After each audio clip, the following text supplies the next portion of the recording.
All right, so you ready for a deep dive that's going to kind of twist your perceptions a little bit? Yeah. Today we're tackling a story that's about as paradoxical as it gets. A Brazilian serial killer who, after confessing to over 70 murders, somehow reinvented himself as a YouTube star. Yeah. The story of Pedro Rodrigues Filho, or Killer Petey as he's sometimes known, is a wild ride through the dark side of human nature and the strange world of internet fame. Yeah, and our sources for this deep dive include articles, court records, and even excerpts from true crime books. What we're trying to understand is not just the how of his crimes, but also the why of his transformation. How did a man with such a brutal past manage to not only gain a public platform, but use it to preach against violence? And what does this tell us about our own fascination with true crime? Are we drawn to the darkness out of some morbid curiosity, or is there something deeper at play? Good question. Well, let's start at the beginning. Pedro's childhood in Brazil was marked by violence pretty much right from the start. The sources describe a horrific incident where his father, during a fight, kicked his pregnant mother, causing the skull injury that Pedro was born with. It's a chilling detail that really sets the stage for a life steeped in brutality. And it's almost as if this early exposure to violence shaped his worldview, creating a cycle that would be difficult to break. Yeah, and it escalated quickly. At 13, Pedro claimed to have felt the urge to kill for the first time, even pushing his cousin into a sugarcane press and nearly leaving him to die.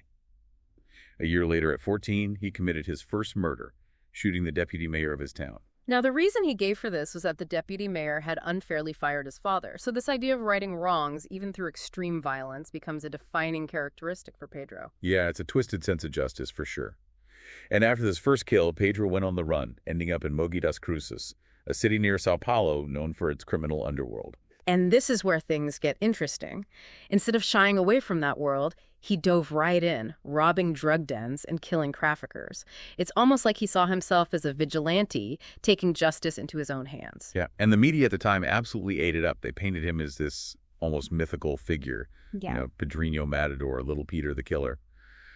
This nickname, though, Chilling, also has a strange sense of folklore to it, almost like he was a dark hero in a twisted fairy tale. It's a fascinating example of how the media can shape public perception, particularly in cases involving crime. They presented a very simplistic narrative of good versus evil, which resonated with the public's desire for a sense of order in a chaotic world. Yeah, it's like people crave that black and white, good guy, bad guy dynamic. And what's interesting is how Pedro seemed to embrace this persona. He was playing into the media's portrayal of him, almost like he was relishing the notoriety. Exactly, and this romanticized image probably played a role in his future actions. It was feeding into his sense of self-importance and justifying, at least in his mind, his acts of violence. Right. Then there's the element of love and loss. Pedro had a girlfriend, Maria Aparecida Olympia, who he affectionately called Botinha. And they tried to build a life together, which offers us a glimpse into a side of Pedro that yearns for normalcy. This period with Botinha is almost like a pause in the relentless violence that seemed to surround him. There's a sense that perhaps he was capable of genuine affection and a desire for a stable life. But tragically, that stability was shattered when Botinha was murdered by a rival gang.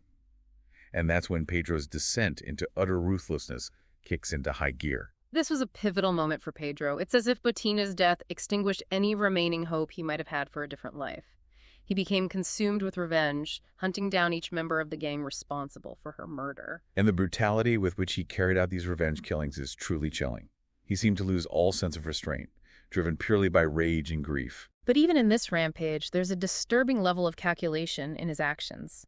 He meticulously planned his revenge, not just lashing out in anger, but systematically targeting those he deemed responsible. It's a frightening mix of emotion and cold-blooded strategy. And eventually, at the age of 18, all of this culminated in Pedro's first arrest. Yeah, his capture marked the end of this chapter of his life, but it wasn't the end of his story. And let me tell you, what happens next is even wilder. Remember, we mentioned he was sentenced to a lengthy prison term. Well, even behind bars, Pedro couldn't escape violence. There's a shocking account of him killing another inmate, a convicted rapist, while they were being transported together. It's a stark reminder of the ingrained nature of his violence. It's almost as if for Pedro, killing had become a reflex, a way of dealing with any perceived injustice or threat. And what was his explanation for this act? He simply stated the man deserved to die. There was no remorse, no hesitation. It's a chilling display of how desensitized he'd become to taking a human life. But here's where the complexities of the Brazilian legal system come into play. Despite being handed a 126-year sentence, Pedro was actually released in 2003 after serving only 34 years.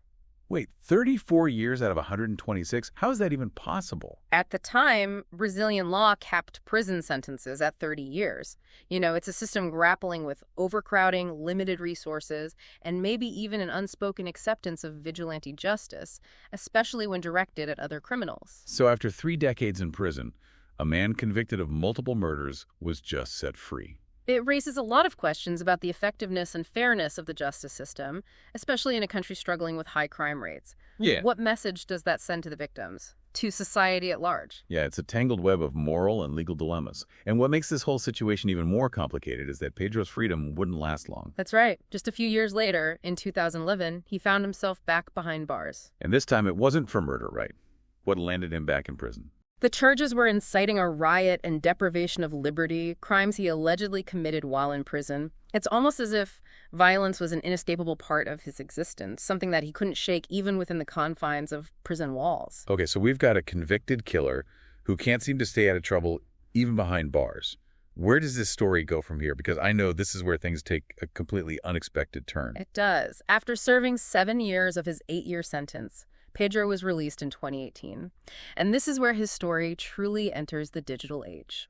Upon release, he does something completely unforeseen. He becomes a YouTuber. He does. He starts a channel called Pedrinho Matador. And this is where the story really throws us a curveball.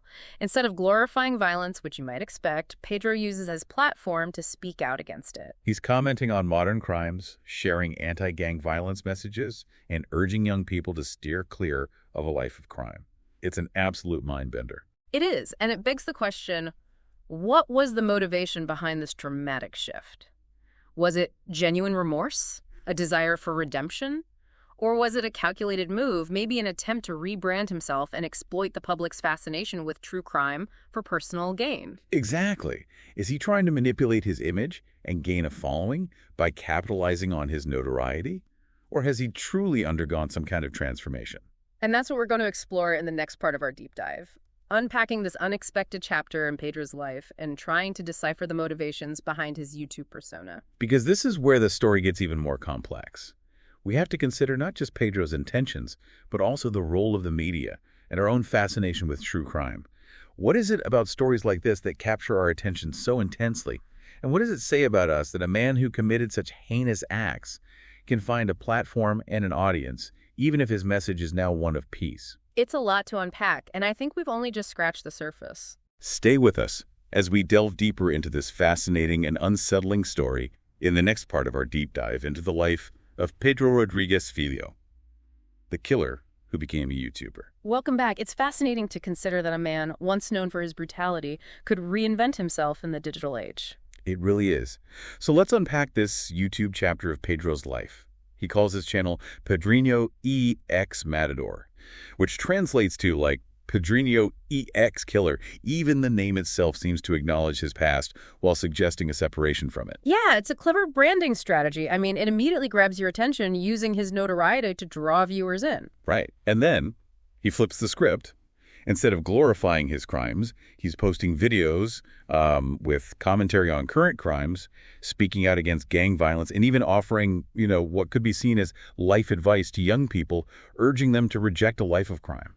It's almost like he's trying to use his past as a cautionary tale, showing, the dark side of that world and the consequences of choosing that path of violence.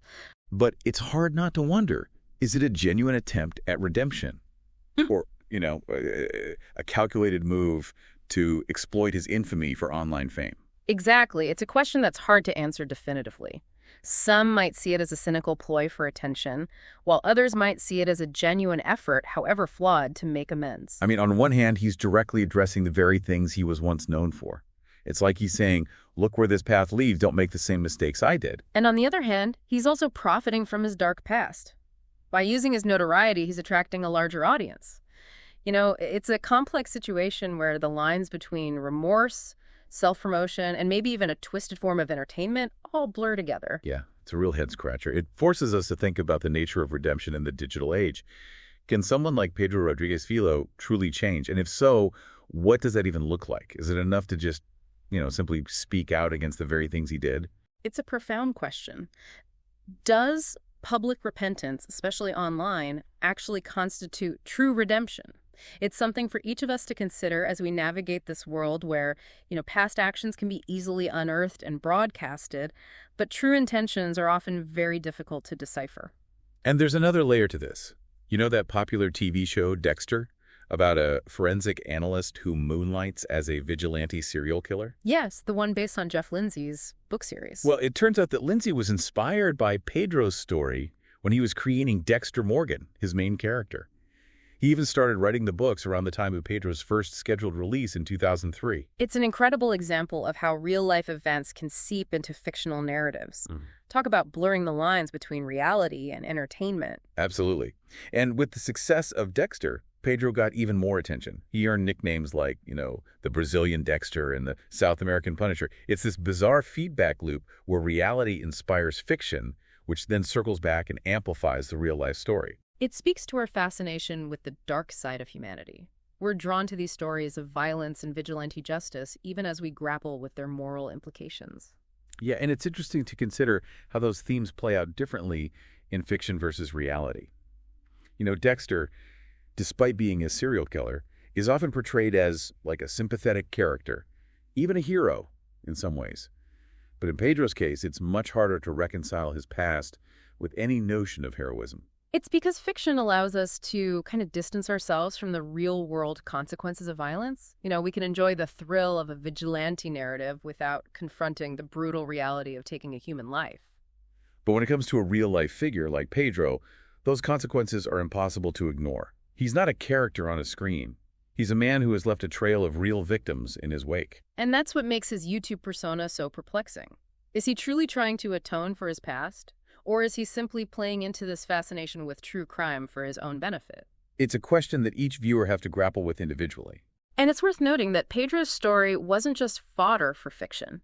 He was also featured in Ilana Crisói's book, Serial Killers Made in Brazil, alongside some of the country's most infamous criminals. So he's gone from being a figure of notoriety within the criminal underworld to becoming a subject of study and entertainment. It's a testament to the enduring power of his story. He's become a cultural touchstone, a figure that embodies the complexities of violence, justice, and redemption. And speaking of endings, Pedro's life story, unfortunately, reached its final chapter earlier this year. In March of 2023, he was shot and killed by unknown assailants. A violent end to a violent life. It's a tragic reminder that the cycle of violence can be incredibly difficult to break. It leaves us with a final, unsettling thought.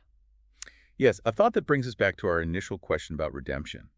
Does it even matter what Pedro's intentions were with his YouTube channel? Does his attempt at public repentance, if that's what it was, have any significance in the face of his violent death? It's a question that lingers, especially considering the nature of his end. Did his past ultimately catch up with him? Or was his death merely a tragic coincidence unrelated to his previous life? It's hard to say for sure. But what we can say is that Pedro Rodrigues Filho's story is one that continues to fascinate and disturb long after his death. It's a story that challenges our understanding of justice, morality, and the very nature of humanity. And it leaves us with a final provocative thought. In an age where even convicted killers can become online influencers, what does it say about our collective fascination with true crime and the blurred lines between reality and entertainment? Yeah, it's almost like we're living in this world now where notoriety, regardless of its origin, can be converted into some kind of currency. And in the case of Pedro Rodrigues Filho, that currency became an online platform. It's a strange phenomenon, isn't it? Like this idea that someone who was once totally reviled for their actions can, through the power of the internet, gain a following and even some degree of social acceptance. Yeah, it's a bizarre paradox. Makes you wonder if this fascination with true crime, particularly in the digital age, is somehow feeding into this. It's definitely a factor, True crime has just exploded in popularity in recent years, right? I mean, you've got podcasts, documentaries, and even social media accounts dedicated to dissecting these real-life cases of violence and murder. And you got to wonder, is there a risk that all this constant exposure desensitizes us to the real human costs of these crimes? Do we start to see figures like Pedro Rodrigues Filho as like characters in a story rather than real people who cause real pain? Yeah, I think that's a valid concern. There's a danger of losing sight of the victims, of the families whose lives were irrevocably altered by these acts of violence. It's a fine line to walk. On one hand, there's value in exploring these cases, trying to understand the motivations and the psychology behind them. But on the other hand, we have to be mindful of the potential for exploitation and sensationalism. Absolutely. It's about finding that balance between satisfying our curiosity and maintaining a sense of respect for the gravity of these situations. Which brings us back to Pedro Rodrigues Filho. He was a man shaped by violence who committed acts of horrific brutality, but who also, in this strange twist, used the platform he gained through that brutality to speak out against it. Right. I mean, it's a story that defies easy categorization. He was a killer, yes, but he was also a product of his environment, a man who seemed to yearn for a different path even as he just kept returning to violence. And his transformation into a YouTuber, regardless of his motivations, adds another layer of complexity. It forces us to confront some really uncomfortable questions about redemption, the nature of fame, and the power of the internet to reshape narratives. And perhaps, most importantly, it makes us confront our own fascination with true crime. What is it about these stories that just pulls us in? Are we seeking understanding, entertainment, Right. or something else entirely? It's a question worth pondering. Because in a world where even convicted killers can become online influencers, the lines between reality, entertainment, and morality they just become increasingly blurred. Yeah. And as we consume these stories, it's crucial to remain critical, to consider the context, and to remember the human lives at the heart of it all. The story of Pedro Rodrigues Filho is a stark reminder that the world is full of contradictions, of light and darkness, of brutality, and some pretty unexpected turns. It's a story that will likely continue to fascinate and disturb for years to come, and one that hopefully compels us to reflect on our own relationship with violence, justice, and the stories we choose to consume. So as you go forward, think about this. In a world where anyone can have a platform, whose stories are we amplifying? And what responsibility do we have as consumers of these narratives? It's something to keep in mind as we navigate this increasingly complex digital landscape.